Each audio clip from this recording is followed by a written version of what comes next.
现在的学生怎么我能抢到包，我就让苏。我是在做。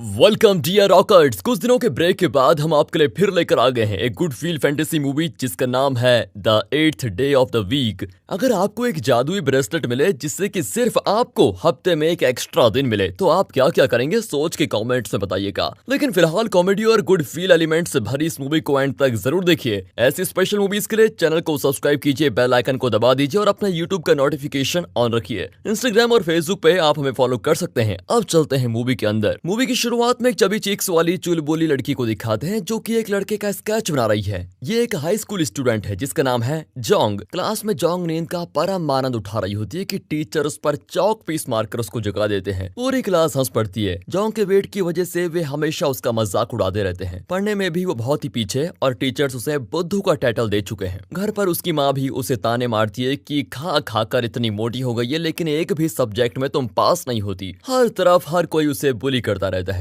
ऐसी इंसल्ट्स और बुलिंग के बीच जोंग की जिंदगी को देखते हुए मूवी का title the 8th day of the week डालकर होती है मूवी शुरू। सब जोंग को चिढ़ाते हैं लेकिन फिर भी वो रोज खुशी खुशी स्कूल जाती है। इसके दो रीजंस हैं। एक तो रास्ते में एक दुकान से उसे टेस्टी स्नैक्स मिलते हैं और दूसरा रीजन है उसके स्कूल में पढ़ने वाला ये गुड लुकिंग स्टूडेंट जिसका नाम है ली हाओ। ली हाओ सिर्फ दिखने में अच्छा नहीं है बल्कि बिहेवियर में भी बहुत ही अच्छा है। किसी को भी हर्ट नहीं करता, सबसे एक जैसा व्यवहार करता है और क्लास का टॉपर भी है। इतना ही नहीं, स्कूल कमेटी का मेंबर भी है। कमेटी इलेक्शन के लिए कैंडिडेट्स अपने बारे में बताकर वोट मांग रहे होते हैं। इस लड़की का नाम है मिया जो ली हाओ की तरह टॉपर है। वैसे टॉपर सुनकर किस किस को मेरी तरह चक्कर आ रहे हैं, जरा हाथ उठाकर बताइए। यहाँ जोंग ली हाओ के करीब जाने के लिए कमेटी इलेक्शन में खड़ी होती है। सबके सामने वो काफी नर्वस हो जाती है और सिर्फ इतना कहती है कि अगर मैं जीत गई तो स्टूडेंट्स के लिए काफी फैसिलिटीज दिलवाऊंगी। स्टूडेंट्स ऑनलाइन ऐप में वोटिंग करते हैं। मिया लीडिंग में है लेकिन जोंग को सिर्फ एक वोट मिला है। वो हर किसी से रिक्वेस्ट करती है कि प्लीज मुझे वोट दे दो लेकिन कोई उस पर ध्यान नहीं देता। तभी एक लड़का उसका बैग उठाकर कहता है कि अगर मुझे पकड़ लोगी तो मेरे सारे दोस्त तुम्हें वोट देंगे। वोट पाने के लिए जोंग बड़ी मुश्किल से उसका पीछा करती है पर वो शैतान बैग को पेड़ पर फेंक देता है। लेकिन इरादे की पक्की जोंग पेड़ पर चढ़कर बैग को निकाल ही लेती है लेकिन टहनी टूटकर वो धड़ करके गिरती है। इस वजह से कुछ बच्चों को उस पर सिंपैथी होती है। फिर वो जोंग को वोट भी करते हैं। अब जोंग लिस्ट में 5वीं पोजीशन पर पहुंच चुकी है। मिया उसे कैसे भी इलेक्शन से बाहर करना चाहती है। अब अगले पीरियड में मिया टीचर से कहती है कि मेरा पर्स गायब है। फिर सभी के बैग्स चेक किए जाते हैं और जोंग के बैग से पर्स मिलता है। ये मिया का ही प्लान था। टीचर जोंग को खूब डांटते हैं कि पढ़ाई तो तुमसे होती नहीं, ऊपर से चोरी भी। सर मैंने चोरी नहीं की है। फिर टीचर उसे इलेक्शन से भी बाहर कर देते हैं। कल अपनी माँ को बुलाना, ये कहकर वे चले जाते हैं। अब जोंग घर भी नहीं जाना चाहती और बस स्टॉप में बैठकर सोचती है कि मेरे साथ ही ऐसा क्यों हो रहा है। तभी एक बुजुर्ग कुछ भारी सामान लेकर आती है। उनसे चला भी नहीं जाता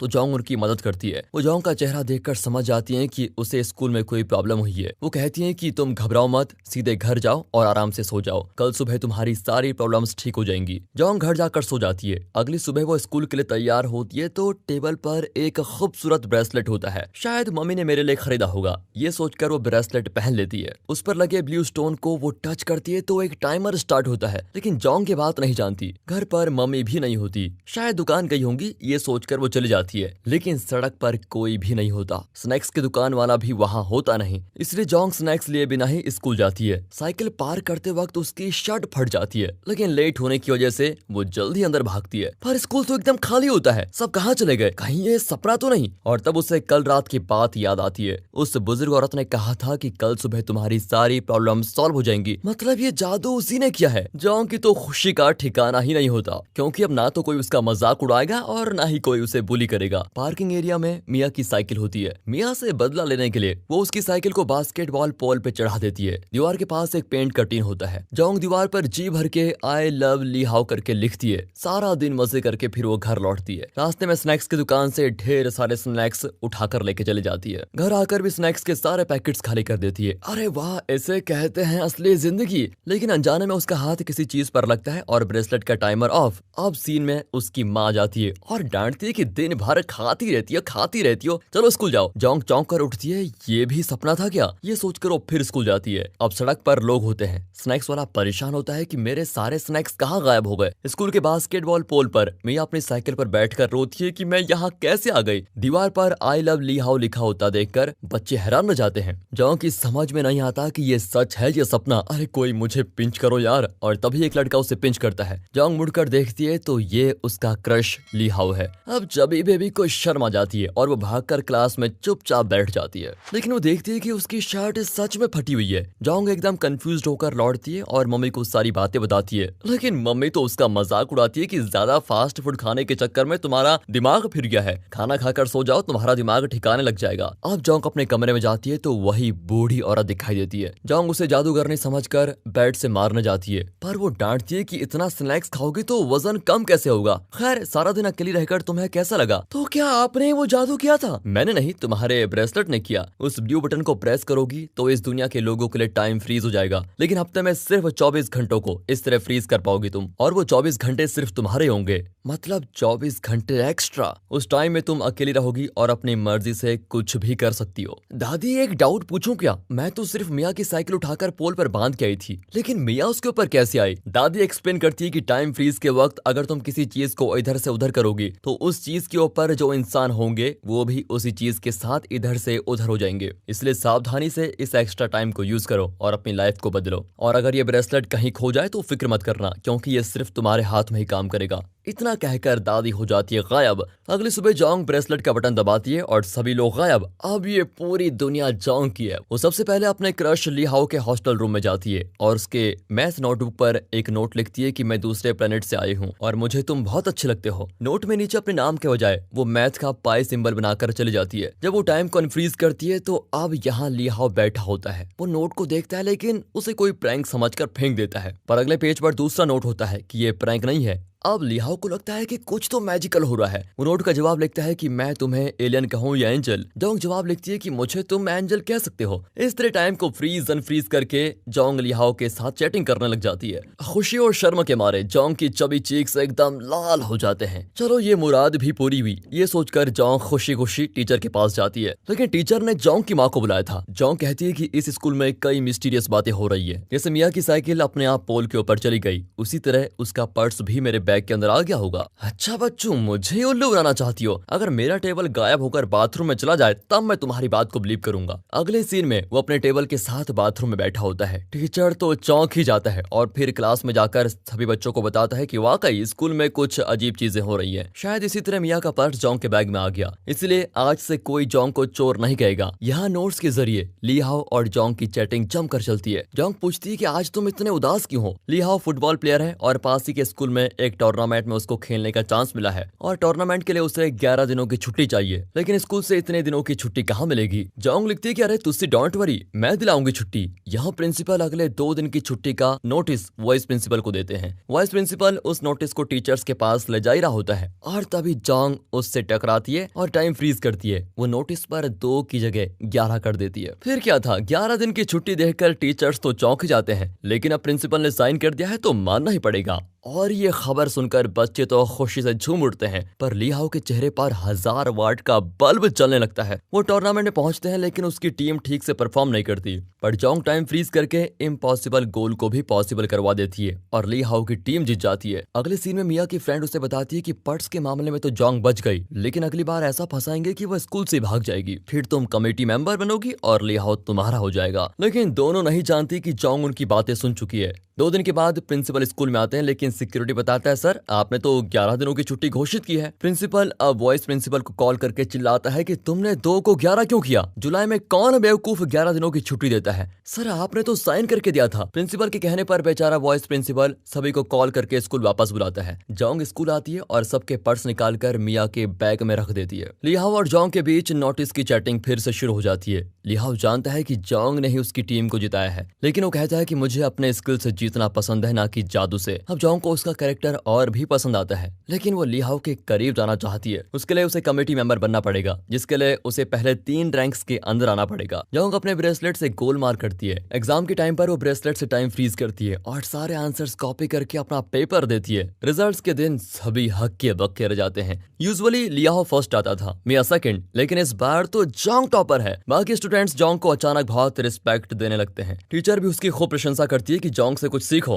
कल तक ये जीरो थी लेकिन आज ये हीरो है। जोंग जरा गिल्टी फील करती है कि उसने गोलमाल किया, लेकिन लिहाओ के साथ रहने के लिए वो कुछ भी कर सकती है। कमेटी रूम में लिहाओ जोंग के पास बैठकर कुछ प्रिपेयर कर रहा होता है। इन दोनों को साथ देखकर मिया और भी जलती है। अब एक दिन जोंग नोटिस में लिखती है कि अगर मैं वैसी नहीं निकली जैसा तुम एक्सपेक्ट कर रहे हो तो क्या तब भी तुम मेरे साथ ऐसे ही बात करोगे। लिहाओ जवाब देता है कि मैं किसी का रूप देखकर उनसे दोस्ती नहीं करता। तुम जैसी भी हो मेरी दोस्त हो और मैं तुम्हें देखना चाहता हूँ, तो बताओ कब मिलोगी। और तब एक लड़की लिहाओ से एक डिफिकल्ट मैथ्स प्रॉब्लम्स पूछती है। लिहाओ भी उसका सोल्यूशन नहीं जानता। टॉपर होने के नाते अब जोंग को वो प्रॉब्लम सॉल्व करनी पड़ती है। हाय मर गई, अब मेरा क्या होगा। जोंग किसी तरह ब्रेसलेट का बटन प्रेस करके टाइम फ्रीज करती है और सभी के नोटबुक्स चेक करती है, पर किसी ने भी उस प्रॉब्लम का आंसर नहीं लिखा होता। फिर स्टाफ रूम में जाकर मैथ्स टीचर के नोट्स को चेक करती है। लकीली टीचर ने उसको सॉल्व करके रखा होता है। जोंग तो जेरोक्स मशीन की तरह पूरा आंसर वैसा का वैसा कॉपी कर लेती है और फिर यहाँ कर ऐसे सोल्यूशन दिखाती है जैसे उसने खुद ही सॉल्व किया हो। उसके बाद तो हर क्लास के स्टूडेंट्स उससे मैथ्स डाउट्स पूछने लगते हैं और वो पूरे स्कूल में भाग भाग कर मैथ्स प्रॉब्लम्स को सॉल्व करती है। पीटी पीरियड के आते वो बहुत थक जाती है। वैसे तो पीटी सर जोंग को कभी किसी गेम में नहीं लेते, इसलिए वो खड़ी खड़ी सो जाती है। पीटी सर 1500 मीटर रेस के लिए रनर्स का नाम मांगते हैं। मिया जोंग को आगे धक्का दे देती है। पीटी सर तो जोंग के सर पे ताज रख देते हैं कि देखा देखा सीखो इससे, पहले पढ़ाई में फर्स्ट आई और अब स्पोर्ट्स में भी आगे आना चाहती है। अरे सर आप तो हवा में महल बना रहे हैं, 1500 मीटर तो क्या मैं 1500 इंच भी नहीं भाग पाऊंगी। पर सर का कहा कौन टाल सकता है। जोंग रेस भागती है, लेकिन बीच बीच में वो ब्रेसलेट का बटन प्रेस करके बैठ जाती है। इस तरह आराम करके वो सबसे आगे आ जाती है और आखिर में रेस भी जीत जाती है। मिया की फ्रेंड इस पूरे रेस का एक वीडियो बनाती है। रेस के बाद दोनों वीडियो को बार बार प्ले करके देखती हैं। जोंग बार बार अपने ब्रेसलेट को प्रेस कर रही होती है। वे समझ जाती है कि कुछ तो गड़बड़ है। जोंग लिहाओ को नोटिस लिखती है कि एग्जाम के बाद मैं तुमसे मिलूंगी। लिहाओ खुशी से उछलता है और उसे नोट में लिखता है कि मैं तुम्हें कैसे बचाऊंगा, मैं व्हाइट ड्रेस पहन कर आऊंगी। ये कहकर जोंग अपने पास रखी भी व्हाइट ड्रेस पहनकर देखती है, लेकिन कुछ भी अच्छा नहीं होता। अब जोंग अपना पिगी बैंक तोड़कर पैसे निकालती है। एक स्टोर में उसे बहुत ही क्यूट व्हाइट ड्रेस दिखती है, लेकिन उसका दाम बहुत ज्यादा होता है और जोंग के पास उतने पैसे नहीं होते। वो ब्रेसलेट की मदद से टाइम फ्रीज करके उस ड्रेस को ही चुरा लेती है। उसे बहुत बुरा लगता है कि वो गलत काम कर रही है, लेकिन वो लिहाओ को खोना नहीं चाहती। व्हाइट ड्रेस बैग में रखकर वो घर चले जाती है, पर गलती से अपनी एक नोटबुक वहीं छोड़ देती है। यह स्कूल में मिया जोंग के लॉकर से उसका ब्रेसलेट चुरा लेती है, लेकिन क्या फायदा, ब्रेसलेट तो सिर्फ जोंग के हाथ में काम करेगा। अब वो जोंग का बैग चेक करती है और उसकी व्हाइट ड्रेस देखती है। फिर वो जोंग की नोटबुक पढ़ती है जिसमें उसने ब्रेसलेट के बारे में और लिहाओ और उसके बीच हो रही चैट के बारे में सब कुछ लिखा होता है। ओह, तो ये चक्कर चल रहा है। सब कुछ जानने के बाद मिया ब्रेसलेट को कचड़े में फेंक देती है। ब्रेसलेट के बिना जोंग की लाइफ पहले से बदतर हो जाती है। एग्जाम्स चल रहा है लेकिन उसे कुछ नहीं आता। दूसरी ओर उसका ब्रेसलेट कचड़े के डिब्बे से सड़क पर और वहां से कहीं और चला जाता है। जोंग कॉपी करने की कोशिश करती है लेकिन पकड़ जाती है। ओह, तो यही करके तुम फर्स्ट आई थी क्या। उसकी माँ को स्कूल में बुलाया जाता है कि देखो आपकी बेटी क्या कर रही थी। इतने में उस ड्रेस स्टोर की औरत जोंग का नोटबुक लेकर जाती है। यही कल मेरे शॉप में व्हाइट ड्रेस देखने के लिए थी और इसके जाने के बाद से ही वो ड्रेस गायब हो गई। जोंग की माँ बहुत ही इंसल्टेड फील करती है। पहले मुझे झूठी कहानियां सुनाई, फिर एग्जाम में कॉपी और अब चोरी। अच्छा नाम कमाया है तुमने, तो मेरी बेटी हो ही नहीं सकती। ये कहकर वो जोंग को कस के थप्पड़ मारती है। जोंग तो एकदम टूट जाती है। उसे थप्पड़ से दर्द तो नहीं होता, लेकिन वो बर्दाश्त नहीं कर पाती कि उसकी वजह से उसकी माँ भी इंसल्ट हुई है। मिया की टीम पूरे स्कूल को बता देती है कि जोंग चोर है, चीटर है, सब कुछ है। जोंग अब इतनी इंसल्टेड फील करती है कि रोती हुई स्कूल से दूर कहीं भाग जाती है। वो अब किसी को अपना मुंह नहीं दिखाना चाहती। वो रास्ते में पड़े बोतल्स को तोड़ देती है। उसका दिल भी इनकी तरह टूट चुका है। तभी उसे अपना ब्रेसलेट मिलता है, लेकिन अब वो उसकी मदद से कुछ भी नहीं बदलना चाहती। वो घर भी नहीं जाना चाहती और एक टूटी फूटी बिल्डिंग में जाकर रहती है। दूसरी ओर जोंग की माँ बहुत परेशान है कि ये मैंने क्या कर दिया। इतने लोगों के सामने मैंने अपनी बेटी को मारा। उसका कितना दिल दुख रहा होगा। और वो घर भी नहीं आई। वो जोंग की क्लासमेट को कॉल करके पूछती है। फिर जोंग का फोटो दिखाकर आते जाते लोगों से पूछती है कि कहीं आपने इसको देखा। लेकिन जोंग तो उस बिल्डिंग में अकेली रहती है,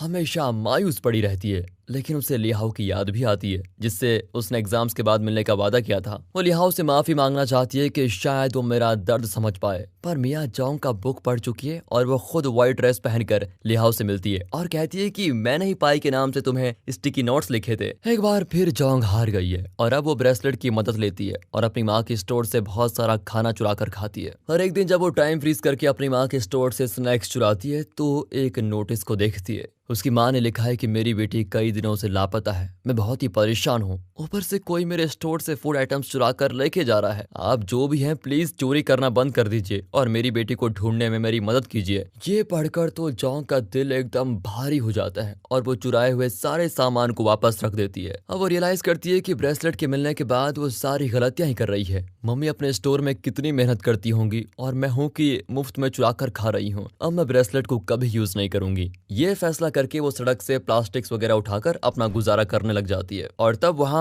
वही जादुई दादी आती है। उन्हें देखते ही जॉन्ग रो पड़ती है कि मुझे ये ब्रेसलेट नहीं चाहिए, मैं अपनी पुरानी लाइफ में वापस आना चाहती हूँ, चाहे लोग मेरा मजाक ही क्यों ना उड़ाएं या मुझे बुली क्यों ना करें। अब दादी समझाती है कि तुम दुनिया में किसी से भी पूछ लो, वे कहेंगे कि मेरे पास टाइम नहीं है। ऐसी दुनिया में तुम्हें हफ्ते में पूरे 24 घंटे एक्स्ट्रा मिले थे। इस टाइम में तुम अपना वजन कम करने की कोशिश कर सकती थी, पढ़ाई कर सकती थी, किसी की भलाई कर सकती थी, लेकिन तुमने क्या किया? लोगों को धोखा दिया। लेकिन तुमने उन्हें नहीं, खुद को धोखा दिया। अपनी माँ के बारे में सोचा है तुमने कभी? तुम घर क्यों नहीं गई? जॉन्ग बताती है कि मैं उन्हें फेस नहीं कर सकती। दादी कहती है कि मैं एक और चांस देती हूँ, तुम्हें तुम्हारी गलतियों की सजा नहीं मिलेगी, ये मेरा वादा है, लेकिन लोग तुम्हारी गलतियां याद रखेंगे। उन्हें फेस करना और समझाना तुम्हारा काम है। ये ब्रेसलेट रखो और तुरंत घर जाओ। जॉन्ग हिम्मत करके घर जाती है। उसे लगता है कि उसकी माँ उस पर चिल्लाएगी, लेकिन इतने दिन बाद अपनी बच्ची को देखकर वो जॉन्ग को गले लगाकर बहुत रोती है। मैंने तुम्हें मारकर बहुत बड़ी गलती कर दी, प्लीज मुझे माफ कर दो बेटा, लेकिन कभी मुझे छोड़कर मत जाना। तब जाकर जॉन्ग अपनी माँ के प्यार को पूरी तरह समझ पाती है। जॉन्ग कई महीनों के बाद स्कूल जाती है। चीटिंग करने की वजह से उसे फेल कर दिया गया था, इसलिए वो जूनियर्स की क्लास में जाकर बैठती है। बच्चे अब भी उसका मजाक उड़ाते हैं और उसका डेस्क बिल्कुल अलग ही होता है। जॉन्ग भी इसे अपना पनिशमेंट समझकर एक्सेप्ट कर लेती है, लेकिन अब वो सच्चे दिल से अपनी आदतें और जिंदगी चेंज करना चाहती है। ब्रेसलेट की मदद से वो टाइम फ्रीज करती है, पर टाइम वेस्ट करने के बजाय पढ़ती है, रनिंग करती है, अपने स्नैक्स वगैरह फेंक देती है। वो लियाओ के कमरे में जाती है। वहाँ लियाओ ने जॉन्ग के लिखे हुए सारे नोट्स चिपका कर रखे होते हैं। आखिरी नोट में उसने लिखा होता है कि मैं जान चुका हूँ कि मियाँ सच में पाई नहीं है। मुझे तुम्हारे नोट्स देखकर जो फील हुआ वो मियाँ के साथ महसूस नहीं हुआ। भाई तुम कहाँ चली गई? मैं तुम्हें बहुत मिस करता हूँ और तुम्हारा इंतजार करूंगा। अब लियाओ के लिए जॉन्ग कम बैक करना चाहती है। वो एक स्टिकी नोट पर लिखती है कि मुझे एक स्पेशल पावर मिली थी, लेकिन मैंने उस पावर से कई गलतियां कर दी हैं। जब मैं उन गलतियों को सुधार लूंगी तब तुमसे मिलूंगी। जॉन्ग अब एक्स्ट्रा टाइम में पढ़ती है और अपने फिटनेस का ध्यान भी रखती है। ठीक 1 साल के बाद दिखाते हैं कि जॉन्ग की माँ एक ड्रेस स्टोर में खड़ी है और तब जॉन्ग एक व्हाइट ड्रेस में बाहर निकलती है। विश्वास ही नहीं होता कि ये जॉन्ग है, लेकिन मेहनत और लगन से तो सब कुछ पॉसिबल हो जाता है। वो स्कूल जाती है और अब कोई भी उसका मजाक नहीं उड़ाता, उल्टा सभी दंग रह जाते हैं कि ये कैसे थी और कैसे हो गई। इतना ही नहीं, वही अपनी क्लास की टॉपर भी है। अब वो बहुत ही खुश और कॉन्फिडेंट फील करती है क्योंकि उसने अपनी मेहनत से ये सब कुछ अचीव किया। एक दिन कॉरिडोर में लिहाओ उसके पास आता है। उसके पास जॉन्ग का वो टॉय होता है जो उसने लिहाओ के स्टिकी नोट पर रखा था। लिहाओ फील करता है कि जॉन्ग ही पाई है। जॉन्ग थोड़ा नर्वस हो जाती है और कहती है ये टॉय मेरा नहीं है, मैं पाई नहीं हूँ। ये सुनकर लिहाओ थोड़ा उदास हो जाता है और सॉरी कहकर चला जाता है। बाद में जॉन्ग को पछतावा होता है कि ये मैंने क्या बोल दिया। अगले ही दिन वो लिहाओ को सच बताने जाती है, लेकिन लिहाओ का कमरा खाली होता है। सिर्फ एक लेटर होता है जिसमें लिहाओ ने बहुत ही उदास होकर लिखा है कि सिर्फ तुम्हारे लिए मैं इस हॉस्टल में टिका हुआ था, लेकिन मैं और इंतजार नहीं कर पाऊंगा, आई एम सॉरी। ये पढ़कर जॉन्ग की धड़कन ही रुक जाती है। वो सीधे स्कूल जाती है, लेकिन लिहाओ भी वहाँ पर नहीं होता। उसका फ्रेंड बताता है कि वो अपने गाँव जा रहा है, अभी तो वो रेलवे स्टेशन पर होगा। अब जॉन्ग अपना ब्रेसलेट का बटन प्रेस करती है, लेकिन इस हफ्ते का कोटा उसने पहले यूज कर लिया था। अब वो साइकिल को बहुत तेज चलाकर स्टेशन पहुंचती है। किसी तरह वो ली को ढूंढ लेती है और उसको बताती है कि मैं ही पाई हूँ, पर ग्लास विंडो के उस तरफ से उसे कुछ भी सुनाई नहीं देता। ट्रेन भी चलने लग जाती है। जॉन्ग प्लेटफॉर्म पर पाई का वैल्यू लिखती है और लियाओ भी उसको देख लेता है, लेकिन ट्रेन तेजी से चलने लग जाती है और इस तरह जॉन्ग लियाओ को मिस कर देती है। लेकिन लियाओ को पता चल गया होगा कि यही पाई है और एक दिन वो जरूर जॉन्ग के पास लौट आएगा। कुछ दिन के बाद जॉन्ग जॉगिंग करते हुए उसी बस स्टॉप पर पहुंचती है जहां उसे वो जादुई दादी मिली थी। वहां एक चुटकू रो रहा होता है कि मैं स्कूल नहीं जाऊंगा, घर भी नहीं जाऊंगा, मैं लाइफ से तंग आ चुका हूँ। उसके पास वही दादी बैठी होती है। चुटकू को देखकर जॉन्ग को अपने पुराने दिन याद आ जाते हैं। वो झट से अपना ब्रेसलेट उतारकर दादी को देती है और कहती है अब मुझे इसकी जरूरत नहीं और लगता है ये आपका नया कस्टमर है, मेरी तरह इसकी भी लाइफ सुधार दीजिए। ये कहकर वो अपने रास्ते चली जाती है और इसी के साथ ये खूबसूरत मूवी खत्म होती है। तो दोस्तों कैसी लगी ये गुड फील मूवी? अगर ये वीडियो आपको अच्छी लगी हो, स्टोरी अच्छी लगी हो, एक्सप्लेनेशन अच्छा लगा हो तो इसे ज्यादा से ज्यादा शेयर करें, वीडियो को लाइक कीजिए और चैनल को सब्सक्राइब। मिलते हैं अगली वीडियो में, तब तक के लिए गुड बाय, अपना ख्याल रखिए and finally thanks for watching.